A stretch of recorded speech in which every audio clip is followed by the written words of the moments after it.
Qashqadaryo viloyati O'zbekiston Respublikasi tarkibidagi 1924-yil 1-noyabrda eng birinchi tashkil etilgan viloyatdir. Maydoni 28,5 ming km², aholisi 3,700,000 ga yaqin. Qashqadaryo O'zbekiston Respublikasidagi alohida viloyat. Daryo nomi, toponimning kelib chiqishi to'g'risidagi quyidagi fikrlar bor. Yoshi ulug' insonlarning aytishicha, boshqalardan ajralib turadigan taniqli, belgili narsa Qashqa deyiladi. Bu toponim belgili daryo degan ma'noni anglatadi. Qirg'izlarda Qashqa yo'l boshi degan urug' bor. Farg'ona vodiysidagi 7 Qashqa, Yuqori Chirchiq tumanidagi 5 Qashqa, Bog'ot tumanidagi Qashqalar degan toponimlar o'sha urug' nomi bilan atalgan. Qashqadaryo gidronimi qadimgi Kesh shahri, Shahrisabz nomining fonetik jihatdan o'zgarishi oqibatidir. Shahrisabz shahrining ikkinchi nomi Kashi, dilkash bo'lgan. Qashqadaryo avval Kesh daryosi deb, Amir Temur davrida Hashqa, Hashqarut deb atalgan va keyinchalik tovush o'zgarishiga uchrab Qashqarut, Qashqadaryo bo'lib ketgan.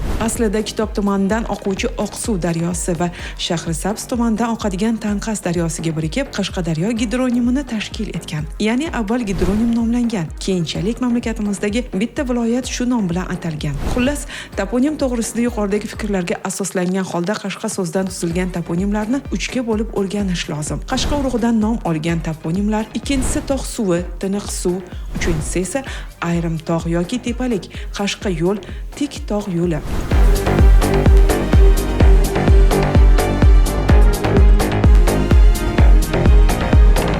Biz o'rganayotgan Qashqadaryo toponimi esa etnonimdan shakllanmagan, balki quyidagi belgilar asosida tog' suvi, tiniq suv, ayrim tog' yoki tepalik, Qashqa yo'l, tik tog' yo'li shakllangan. Haqiqatdan ham Qashqadaryo viloyatining sharqiy qismi tog', tik tog' yo'li bor va tog' suvi oqadigan joylardan iborat. Qashqadaryo ko'p asrlik tarixga ega, tabiati jihatdan betakror o'lka. Madaniy merosi haqida esa alohida gapirish mumkin. Birgina Qashqadaryo vodiysi Buyuk Temuriylar davrida muhim o'rin tutganini qayd etish kifoya. Bu yerda uning shaharlari jumladan Shahrisabz, Kesh rivojlangan, madaniy va siyosiy markaz sifatida xizmat qilgan. Ma'lumotlarga tayanadigan bo'lsak, Qashqadaryo viloyatida 894 ta madaniy meros obyektlari bo'lib, shundan 820 tasi tarixiy yodgorlik va 37 tasi me'moriy ansambl sifatida ro'yxatga olingan. Qashqadaryo zaminida yer yuzining biror joyida uchramaydigan tabiiy muhit bir vaqtning o'zida 4 faslni ko'rish mumkin. Bunday go'zal tabiat manzaralarini ko'rgan